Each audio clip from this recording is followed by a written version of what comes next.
بسم اللہ الرحمن الرحیم۔ السلام علیکم ورحمۃ اللہ وبرکاتہ۔ دوستو، حافظ وقاص وظائف چینل میں خوش آمدید ہے۔ ہمیں بہت زیادہ میسیج موصول ہوئے ہیں کہ ہمیں حافظ صاحب یہ بتا دیں کہ ہمیں کیسے پتہ چلے گا کہ ہم نے جو خواب دیکھا وہ سچا تھا یا جھوٹا، یعنی کہ وہ خواب سچ ہو سکتا ہے کہ نہیں۔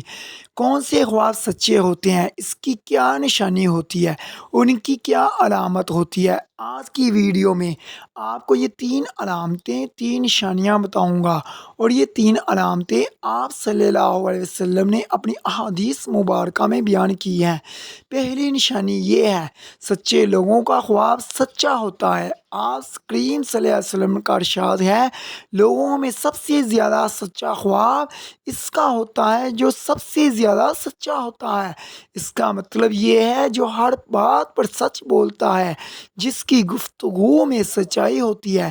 اس لیے نبیوں کے خواب سچے ہوتے تھے، اولیاء کرام کے بھی اکثر خواب سچے ہوتے تھے، کیونکہ وہ ہمیشہ سچ ہی بولتے تھے۔ دوسری نشانی، صبح صادق کے وقت کا خواب سچا ہوتا ہے۔ آپ صلی اللہ علیہ وسلم کا ارشاد ہے، سب سے سچا خواب صبح صادق کے وقت کا ہوتا ہے۔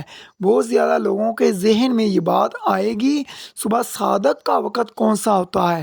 صبح صادق کا وقت وہ ہے جب سحری کا وقت ختم ہو جاتا ہے اور فجر کا وقت شروع ہونے والا ہوتا ہے، تو وہ صبح صادق کا وقت ہوتا ہے۔